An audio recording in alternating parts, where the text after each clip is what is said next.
Un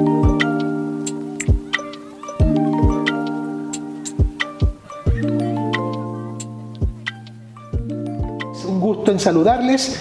Mi nombre es Pastor Galicia, Chief Medical Officer de Grupo Leti. Bienvenidos a este espacio, Tu Conexión Médica, hoy en su cuarto episodio. El cáncer de mama es el cáncer más común y la causa más común de muerte por cáncer en mujeres en las Américas. Y Venezuela, pues lamentablemente, no es la excepción.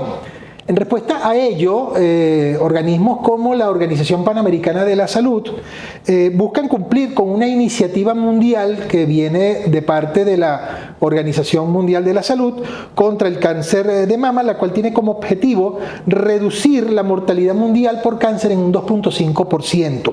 Ello significa que aproximadamente se buscarían evitar algo así como 2.5 millones de muertes prematuras por cáncer de mama entre los años 2020 y 2040 entre las mujeres menores de 70 años.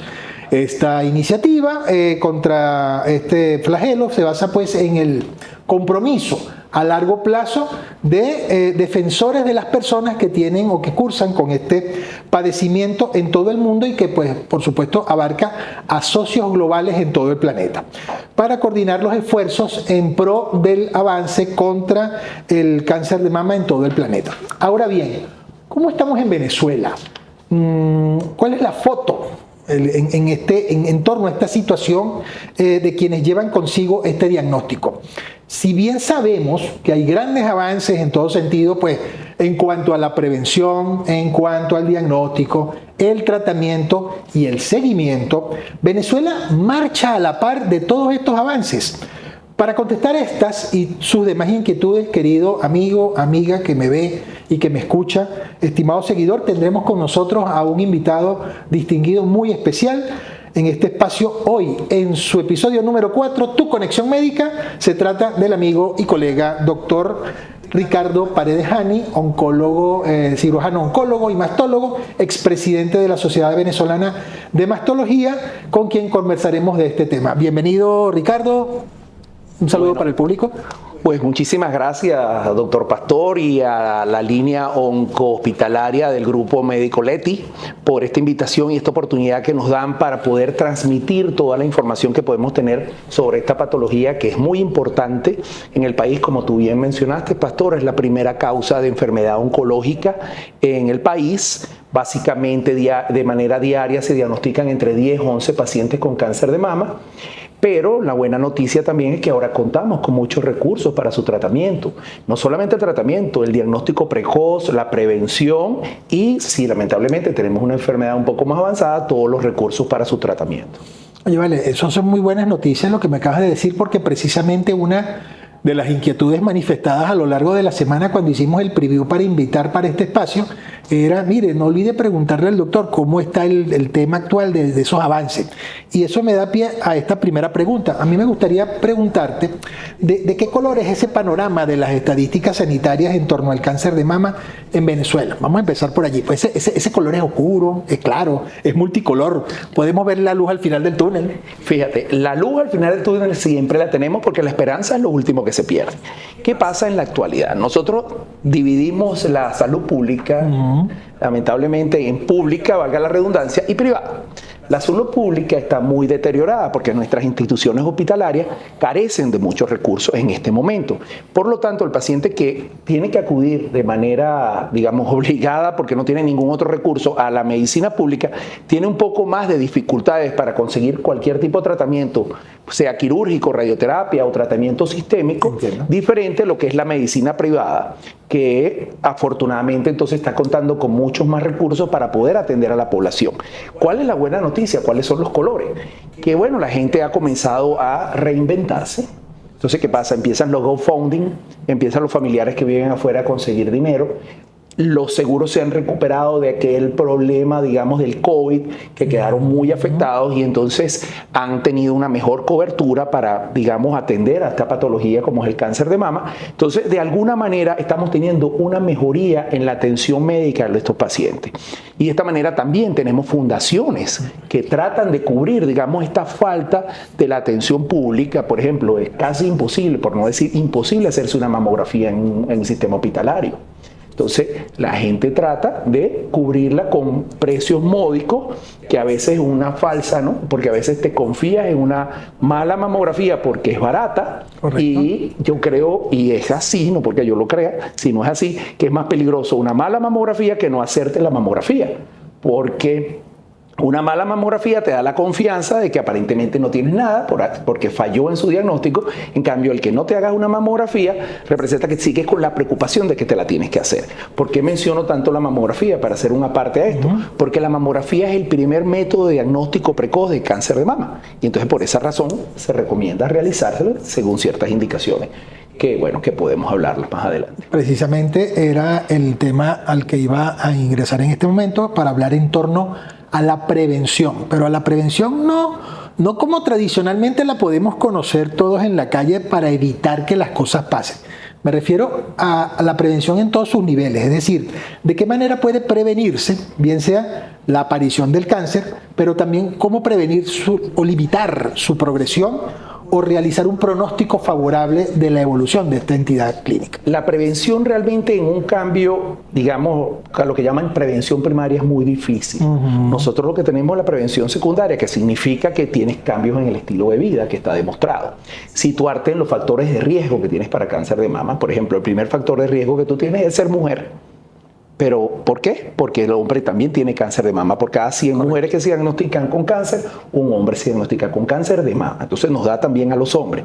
Entonces el primer riesgo es ser mujer, después el no tener hijos, el no dar lactancia. Hay una serie de factores que quizás no sea el punto de vista, pero en los cuales nos tenemos que situar en el factor de riesgo y qué vamos a hacer al respecto.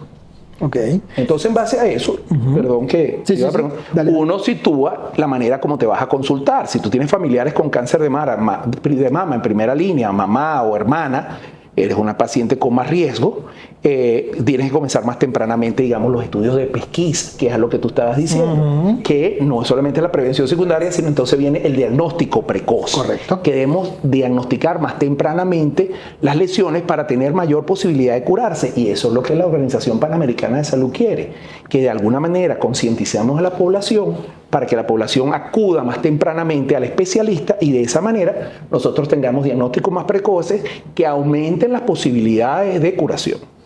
Precisamente esta mañana escuchábamos a uno de los miembros de la Junta Directiva de la Sociedad Venezolana de Mastología a propósito de estarse celebrando precisamente estos días el Congreso Nacional de la Especialidad. Sí.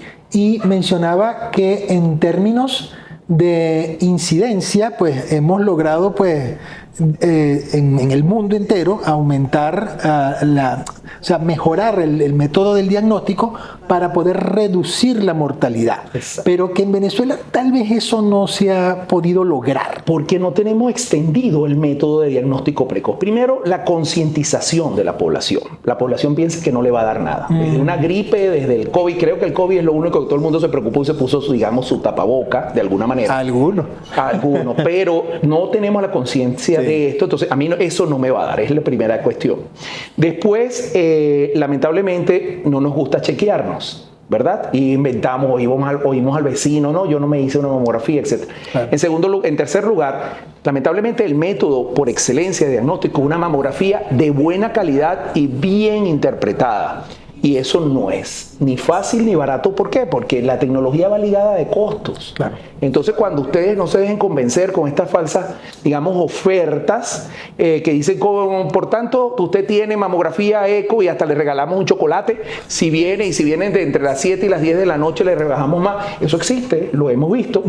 Entonces, no se dejen engañar por eso. Hay que hacer una mamografía de buena calidad, bien interpretada, y lamentablemente esto no va asociado a un costo barato, pero tenemos fundaciones que también puede cubrir esto. Tenemos gente que existen sitios donde son financiadas por alguna organización, las mamografías con excelente calidad, bien interpretadas. Lo que tenemos es que buscarla, y esa es la parte de los colores y de la luz al fondo. O sea, tenemos el problema o la posibilidad del problema, pero también tenemos el recurso. Lo que tenemos es buscarnos, no podemos rendir, quedarnos en la casa, no vamos a hacer nada. No, a mí no me va a dar, y no, sino simplemente si tienes una sospecha, una preocupación, pues tienes y vas a encontrar sitios donde realizarte el procedimiento. Bueno, a quienes se están conectando en este momento les recuerdo, estoy conversando con el doctor Ricardo Paredes, expresidente de la Sociedad Venezolana de Mastología, cirujano oncólogo y mastólogo, con quien estamos conversando acerca de cáncer de mama y genética, ¿okay? Porque vamos a hablar también acerca de unas herramientas de precisión que permiten, basado en la genética propia de cada paciente, pues mejorar su pronóstico. Quisiera avanzar también en otro elemento, ¿no? Porque hemos estado hablando, por supuesto, de la prevención, del buen diagnóstico, y en todos los casos, la pregunta, esto también fue modulado por el público a lo largo de las preguntas de la semana. Una vez realizado el diagnóstico de cáncer de mama, siempre es necesaria una intervención quirúrgica. ¿Qué tan amplia o extensa es o puede ser esa intervención? Esa pregunta es muy buena. El cáncer se basa en 3 pilares fundamentales. El tratamiento quirúrgico, que reseca la lesión, el tratamiento de radiaciones o radioterapia, que consolida el tratamiento local y regional, o sea, la mama y la axila. Correcto. Y el tratamiento sistémico, que es el que va a distancia. Este tratamiento sistémico puede ser quimioterapia, que es el que le tiene miedo la mayoría de la gente. Correcto. O tratamiento hormonal, o ambas. Entonces, todo depende de qué. Lo más importante, el diagnóstico precoz. Mientras tú más precozmente, la lesión más pequeña, menos avanzada, la diagnostiques, las posibilidades de curación son mayores, y lo que tienes que realizar para intervenir es menos. Por ejemplo, una lesión muy pequeña que llamamos carcinoma in situ de pequeño tamaño, de repente con resecarla es suficiente. De repente resecarlo con una pastillita es suficiente. De repente resecarlo, darle radioterapia y una pastillita es suficiente. Pero si yo tengo una lesión más grande, entonces probablemente necesite comenzar por quimioterapia. Si la quimioterapia no responde, darle radio. De repente tenemos que sacrificar el seno completamente y lo quitamos y lo reconstruimos o no lo reconstruimos. Entonces, tantas variables que existen que pueden variar y que pueden mejorar solamente con un diagnóstico precoz. Y bueno, hay un temor generalizado en muchas personas, bueno, hombres y mujeres, sobre todo mujeres que se exponen a este tipo de condición y por supuesto de esa cirugía que pueden ser, bueno, bastante mutilantes. ¿Existe la manera de ellas poder recuperarse? Háblame un poquito acerca de la cirugía oncoplástica. Ok. También es una muy buena pregunta. Cuando lamentablemente encontramos al paciente en una posición o una lesión avanzada, que es muy frecuente en nuestro país, a nivel hospitalario, los diagnósticos, los pacientes que llegan al hospital, generalmente un 50 o 60% tienen lesiones grandes, tienen lesiones avanzadas que o tenemos que sacrificar el seno o tenemos que darle quimioterapia y después hacerle algún tipo de operación. Vale. Pero en la actualidad existen los conceptos. Parte de este modernismo que tenemos es el concepto de la quimioterapia neoadyuvante o la hormonoterapia neoadyuvante, que significa cuando la lesión es muy grande y que no podemos quitarla o representa mutilar a la paciente, le damos primero el tratamiento sistémico. El tratamiento sistémico se creó para tratar la posible enfermedad que se fue a distancia, que se llama metástasis, con quimioterapia, con hormonoterapia o con ambas, y después se hace el tratamiento local. Entonces, ¿qué hacemos nosotros? Se le da eso, se ve el tipo de respuesta que tiene la lesión, y en base a eso entonces programas la cirugía, y esa cirugía puede venir acompañada de una reconstrucción. Igualmente, de manera precoz lo puedes hacer. Entonces, ¿qué tenemos? Hemos mezclado hace muchos años, hace más de 20 años, el pensar en reconstruir un paciente oncológico en general, cabeza y cuello, por ejemplo, o mama, era proscrito. Tú tenías que esperar 2 años para que el paciente se recuperara, adaptara su situación a lo que tuvo, etcétera, la parte mental. En la actualidad podemos hacer reconstrucciones mamarias que muchas veces quedan mejor en las mamas que la previa a la cirugía. Entonces, podemos hacer técnicas de reducción mamaria, por ejemplo, sacar el nódulo tumoral, dejar un resultado estético adecuado y después darle el resto de los tratamientos. O si por ejemplo la lesión es avanzada, hacerlo al revés, le damos quimioterapia y después hacemos el procedimiento oncoplástico, por eso es la mezcla oncología con plástica, y de esa manera podemos lograr un resultado estético bastante adecuado a la paciente y por supuesto su tratamiento correcto para el cáncer de mama. Vale, qué bueno eso, de verdad. Y ahora bien, ¿cuál es el papel de la genética en todo este proceso? Bueno. Hoy en día estamos llegando a la medicina de precisión. Vale. ¿Ok? Desde el antibiótico bien situado, bien indicado para un paciente después de un antibiograma. También nos pasa con el cáncer de mama. Tenemos pruebas genéticas y genómicas. Las pruebas genéticas son aquellas, por ejemplo, que miden el riesgo que tú tienes a desarrollar un cáncer familiar. Okay. Entonces, por ejemplo, si la paciente tiene la mamá y la hermana con cáncer de mama, tienen 3 veces, 5 veces más riesgo de desarrollar un cáncer de mama. Eso en teoría. Pero en la práctica, tú haces una prueba que puede ser en sangre o saliva, te da un resultado y te dice, usted tiene esta alteración genética que, valga y lo voy a mencionar, lo que pasó con Angelina Jolie. Es correcto. Que se hizo la prueba y de ahí estas evaluaciones genéticas crecieron. Siempre se han hecho, pero basta que le dé a un artista para que esto, se extienda. Fue totalmente mediático y una influencia tremenda. Pero afortunadamente una buena influencia. Muy buena. Ok, entonces esa es una. Y tienes las pruebas genómicas que muestran las características del tumor en base a pronóstico y factores predictivos. ¿Qué hace esto? Son pruebas que se hace más, para el año 2000 se creó una clasificación que se llama molecular del cáncer. Antes la clasificación que sigue siendo adecuada es lo que llaman TNM, que es el tamaño del tumor, la presencia o no de ganglio y la presencia o no de metástasis o enfermedad a distancia. Cuando se crea esta clasificación molecular, se evalúan varios genes, dependiendo de la prueba. Hay una que tiene 21 genes, hay una que tiene 50 genes, hay otras que tiene 75 genes, 70 genes más 85, como 150, cuya función entonces es crear un pronóstico y una predicción al tratamiento. De esta manera, es una medicina de precisión donde, por ejemplo, tú puedes tener un cáncer de 3 centímetros que teóricamente debería recibir quimioterapia, pero le haces la prueba genética y resulta que es de bajo grado. Entonces, ¿qué haces tú? En vez de darle quimioterapia, que es un poco más tóxica que una pastilla, le das solamente la pastilla porque la prueba genética te guía a esto. Entonces, fíjate que te precisa, de alguna manera, una mayor seguridad para cierto tipo de tratamiento. Como todo es parte de un armamentario, es una herramienta más para que tú llegues a una conducta. ¿Okay? Pero es una maravilla porque cada vez, en lo que te mencioné al principio de la medicina privada, estamos encontrando lesiones más pequeñas, afortunadamente, la luz y los colores, luz al fondo y más colores. Entonces estamos encontrando lesiones más pequeñas que muchas veces te encuentras, ¿qué hago? Le doy quimioterapia, le doy hormona, le doy las dos, y muchas veces nos resuelve el problema la prueba genética. De hecho, en una Venezuela que teníamos hace un poco anterior a esta, la indicación era como hacérselas a todos los pacientes porque de alguna manera te situaban un pronóstico, era como algo más para situarte. Claro, tienen sus indicaciones, estoy hablando muy genéricamente, pero de alguna manera la indicación era bastante importante y de esta manera tú cubrías al paciente y le dabas un factor más de pronóstico y predicción.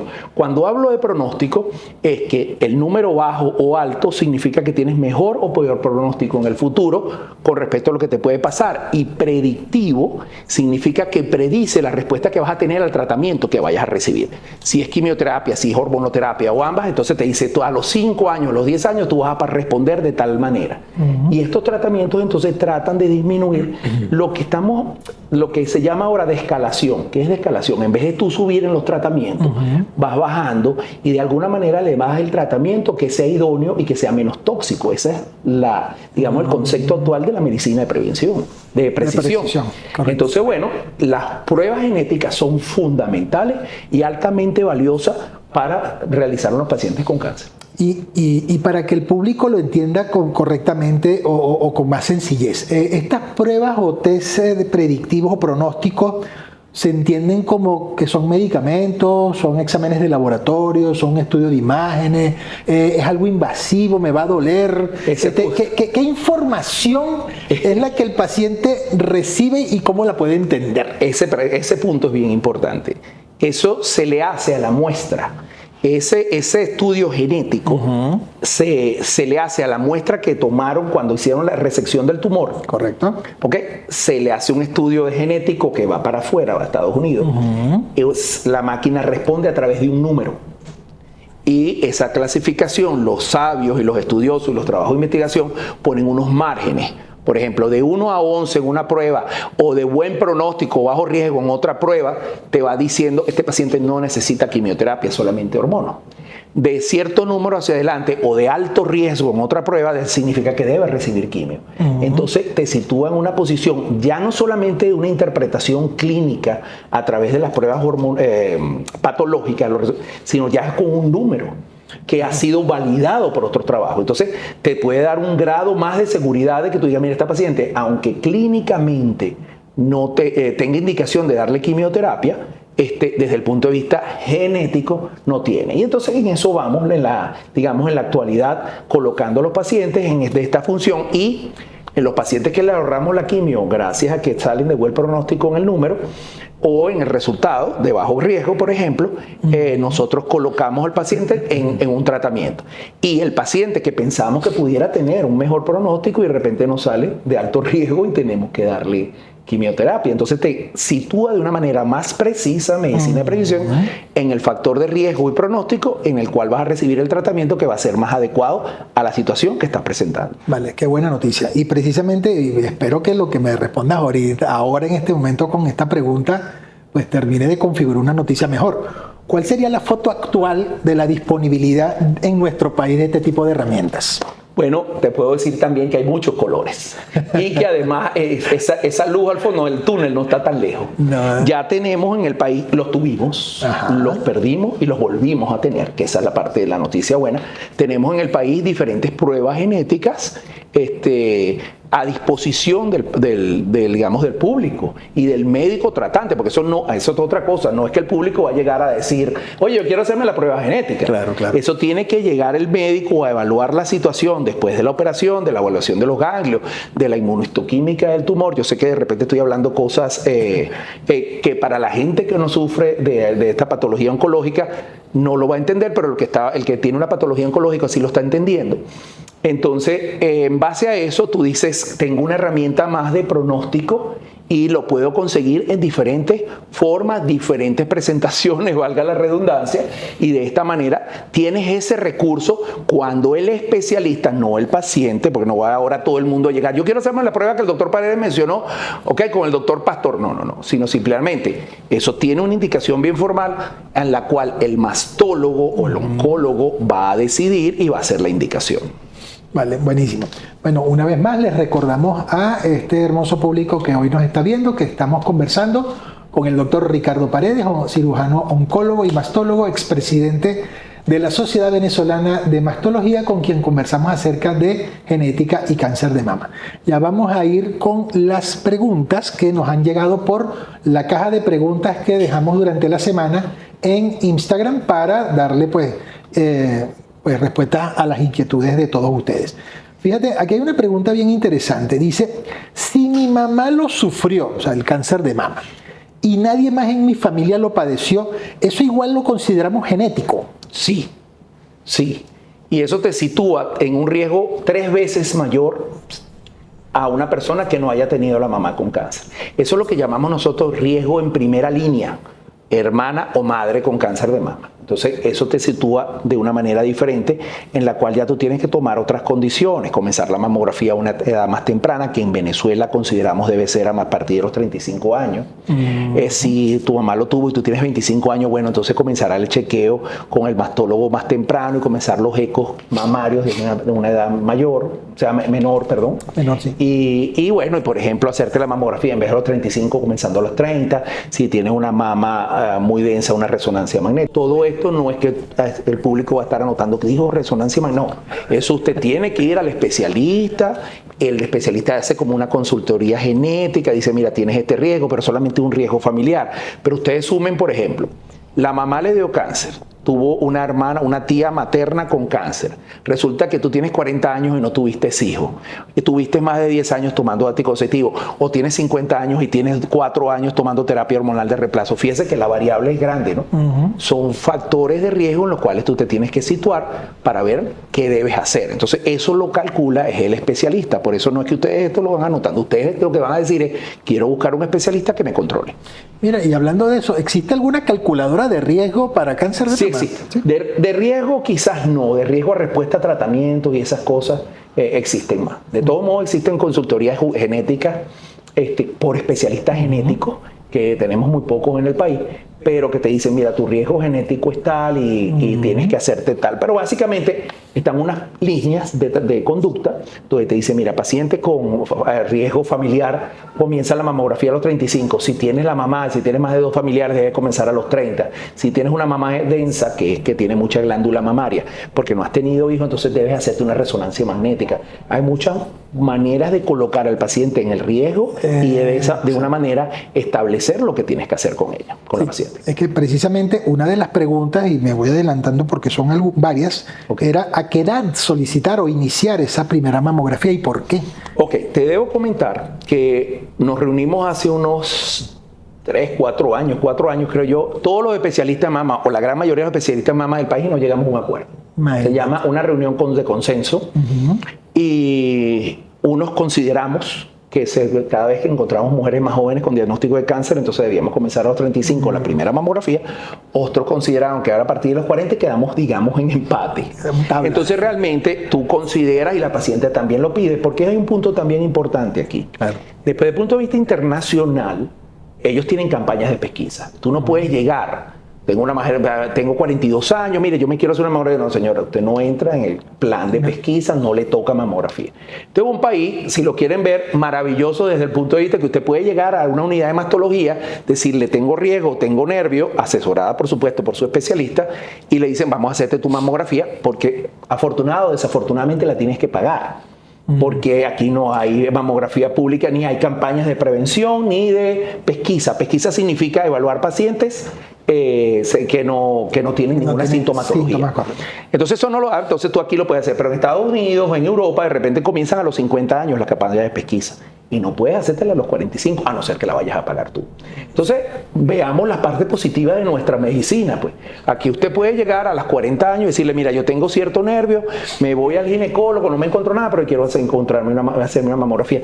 Y por eso es que encontramos de repente una mujer de 38 años con un carcinoma de mama. O 42, vamos a poner, con un carcinoma de mama. Entonces tenemos una buena casuística en mujeres jóvenes con una altísima posibilidad de curación porque la estamos determinando tempranamente. Y ahora, como te dije, tenemos mamógrafos, que es la parte también de los colores y de la luz. Tenemos mamógrafos en la actualidad de altísima calidad. Como les digo, no son baratos porque la tecnología no viene ligada a costos, a baratos. Pero con todo, nosotros hablando, echamos broma, decimos que tenemos todos los juguetes.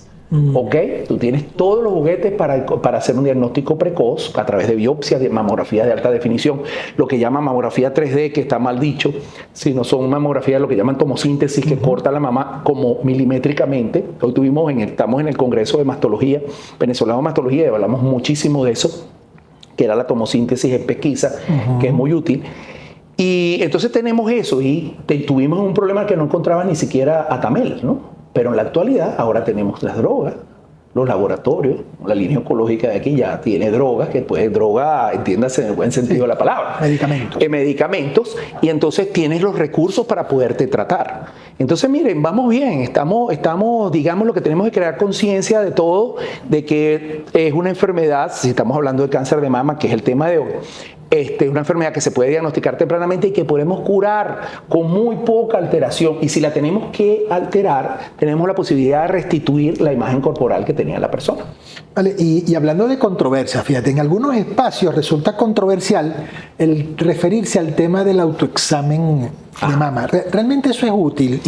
¿Y a qué edad, pregunta esta usuaria, esta amiga que nos ve, puede empezar a realizarse eso? Ese es un punto muy interesante también. Porque ¿qué pasa? En un país donde el 60% de nuestras pacientes llegan con lesiones localmente avanzadas, que yo encuentre una caraota en vez de una mandarina, es un avance. Claro. Entonces, desde ese punto de vista, para nuestro país es útil y debe comenzar desde que desarrollas mama, para que te conozcas la mama y cuando haya una modificación, correcto, tú tomes la medida que tienes que hacer, que es consultar al especialista. Pero en países desarrollados y en el nuestro en la actualidad, ¿ok? Cuando una lesión la tocas, ya ha crecido mucho. ¿Entiendes? Entonces nosotros lo que queremos es diagnosticar pacientes que no se tocan la lesión. Por eso es que es controversial el hecho de que el tocarte no te ayuda, porque cuando ya tú te la tocas es grande. Sí. La queremos encontrar a través de una distorsión en el parénquima, una alteración en la mamografía o en el eco, unas calcificaciones pequeñas que se llaman microcalcificaciones. Entonces, de esa manera la posibilidad es mayor de curación. Entonces, por eso es un término como discutido, pero es importante que lo entendamos. Que lo discutes porque cuando te tocas una masa ya tiene tiempo creciendo. Pero si tú la diagnosticas como una carotica y no como una mandarina, eso ya es un gran avance. Entonces tenemos que situarnos muchas veces en la situación país, cómo estamos y decir, bueno, es útil para diagnósticos más tempranos en otros momentos, pero no debemos olvidar que la mamografía es el método indispensable para el diagnóstico precoz y que realmente garantiza un mejor pronóstico y unas posibilidades mayores de curación. Ok, esta es la última de las preguntas de la caja para seguir después con las preguntas del público en nuestro vivo. Okay. Dice, ¿el cáncer de mama ya tratado corresponde a un antecedente o sigue siendo un diagnóstico para toda la vida? ¿Y cómo debe hacerse el seguimiento de una paciente con ese cáncer de mama ya tratado? Ok, el cáncer de mama es una, digamos, ya estás marcada, ya tienes un diagnóstico, es un antecedente de cáncer, pero también es una patología a la cual te trataste. Okay. Entonces, se sitúa de cierta manera, existen unas guías de seguimiento para esto. Entonces, por ejemplo, ¿cuál es el seguimiento con el cirujano y con el oncólogo? Déjame ponerme en otra situación. Si determinamos, por ejemplo, una lesión muy precoz, de repente te trata el cirujano y el radioterapeuta, o te trata solamente el cirujano. ¿Okay? Si la lesión es un poco más grande, entonces viene la tercera especialidad, el cirujano, la oncología médica y la radioterapia. Entonces existen ciertas guías de seguimiento, como son, el primer año se siguen cada 3 meses con controles con cada uno de los especialistas, del segundo año al quinto año cada 6 meses. Y después del quinto, una vez al año, que siempre el que te va a seguir, si utilizas los 3 tratamientos, radioterapia, quimio y cirugía, siempre te va a seguir el oncólogo médico y el cirujano. El radioterapeuta tarde o temprano ya te da de alta. Entonces al final, después de los 5 años, yo lo que sugiero es, a los 6 meses te ve el cirujano, 6 meses después te ve el oncólogo médico. Cada uno de nosotros la va a ver una vez al año, pero siempre hay un especialista que la controla cada 6 meses. Entonces eso está establecido. La mamografía tiene que hacerse una vez al año después digamos, del tratamiento que tenemos. Existen ciertos marcadores que se pueden hacer según el tipo de diagnóstico y de avance de la enfermedad. Entonces existen unas guías de seguimiento. Siempre es un antecedente y es una patología que tuviste. Entonces tienes que, como yo le digo a los pacientes, en oncología el compromiso con tu médico es de por vida. Vale, muy buen mensaje. Bueno, aquí tengo las preguntas y comentarios de nuestro público en vivo. Tenemos un primer comentario que dice, pienso que en condición fibroquística se debería hacer una mamografía y un ecodoppler. ¿Qué opinas? La condición fibroquística es una patología benigna, ¿ok? Es una, digamos, es una gran bolsa. Donde tú pones desde el dolor mamario leve, la molestia mamaria mensual, como los quistes mamarios y los nódulos, por eso se llama condición. Antes se llamaba enfermedad, ahora se llama condición porque es tan frecuente que es una condición por ser mujer. Entonces se producen quistes, se producen nódulos, se produce dolor, congestión mamaria. Entonces eso es un gran saco. Si debe hacerse, no tiene riesgo de desarrollar cáncer de mama, no te coloca en un factor de riesgo y lo que se sugiere, por supuesto, es una mamografía y un eco. Ahora, ¿qué es un ecodoppler? Ya que usted lo mencionó, un ecodoppler lo hacen normalmente los ecografistas cuando encuentran alguna lesión, colocan el doppler que mide la vascularidad de esa lesión y si es alta, te colocan en un riesgo y hacen una sugerencia como una biopsia. Correcto. Pero si realmente no tienes nada, te hacen un eco y simple y llanamente usted pasó eximida hasta el año siguiente. Vale.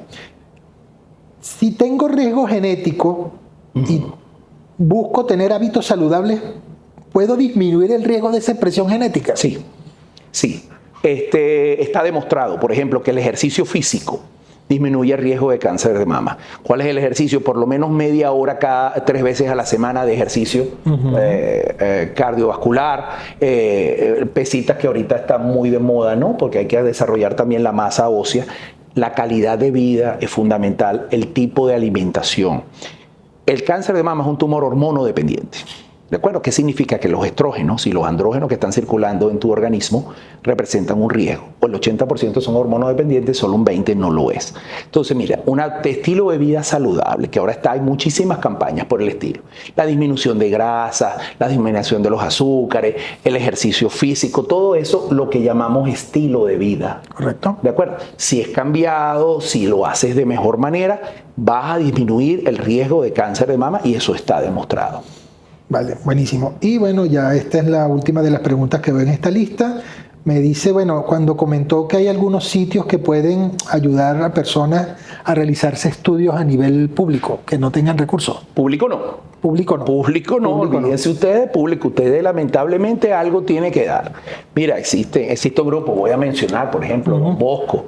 Este es un sitio con excelentes radiólogos, una buena máquina de mamografía. El Centro Santa Inés tiene precios módicos y pues tiene una buena radióloga y una mamografía. Debo mencionar, por ejemplo, se nos salió un mamógrafo adecuado, ¿ok? Después ya existen sitios privados que también tienen buenos costos. Quizás los mamógrafos no son los más idóneos, pero siempre tienen cierta función de diagnóstico precoz. Pero acuérdense que vayan primero a su especialista y que el especialista lo guíe.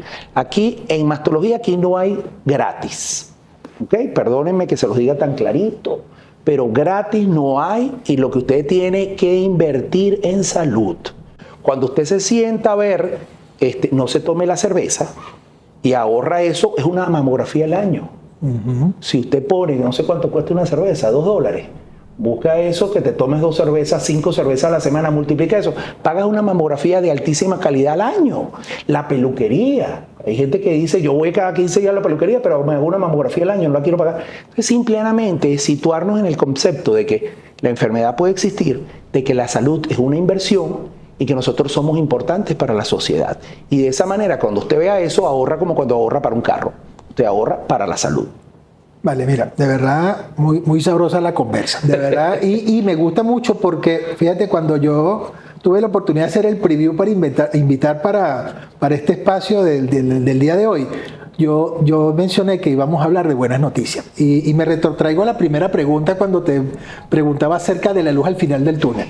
Cuando tú ves en uno de los túneles y ves la luz al fondo, tú ves como una luz blanca nada más que te encandila, pero... Oye, vale, de esta conversación vi que es todo un arco iris de multicolor lo que realmente hay en torno al cáncer de mama en Venezuela y a todos estos maravillosos avances que están disponibles en nuestro país. De verdad, un gusto, un placer poder haber conversado contigo hoy. Y bueno, en aras de tu tiempo también me gustaría que le dieras a este público un mensaje final. Bueno, Pastor, antes que todo le felicito al Grupo Leti por, digamos, esta iniciativa, porque no hay nada más importante que informar, ¿verdad? Y informar de una manera sencilla para que ustedes vean que tenemos los recursos, tenemos la posibilidad, nos faltan en las ganas, digamos, la disponibilidad y el darnos cuenta que somos importantes para la sociedad. Por eso yo siempre me gusta terminar esto, porque con la palabra quiérete. Cuando tú te quieres a toda la gente. Entonces, cónchale, los invito a seguir estas redes que son fundamentales. Ustedes ahora escuchan muchísimo de calidad de vida, de salud. Tenemos muchos especialistas en mastología en la actualidad, particularmente si quieren seguirme, en mis redes de Instagram es dr.ricardoparedesh, dr.ricardoparedesh, y ahí pueden encontrar los sitios donde vemos, pero tenemos muchos colegas especialistas. Hay muchas fundaciones con sobrevivientes o modelos de vida, llámanlas como ustedes quieren, guerreras, lo que quieran, pero gente que para mí tiene un valor espectacular porque han sido personas que se han enfrentado a esto y lo han superado y han dedicado su vida entonces a tratar de informar y colaborar. Entonces, recursos tienen o apoyo tienen. Entonces, lo que nos hace falta es un poquito de impulso para el diagnóstico precoz y para disminuir la mortalidad de esta patología. Muchísimas gracias a ustedes. Vale, buenísimo, de verdad. Bueno, de verdad, un gran placer haberte tenido por aquí. Esta es tu casa. Gracias. Y bueno, muchas gracias a ustedes también, querido público, que nos vio y nos siguió en la tarde de hoy para conversar con nuestro gran amigo, el doctor Ricardo Paredes, médico, cirujano, oncólogo y mastólogo, expresidente de la Sociedad Venezolana de Mastología. Será pues hasta nuestro próximo episodio. No te olvides, cada jueves a las 6 de la tarde, tu conexión médica. Nos vemos la próxima. Chao.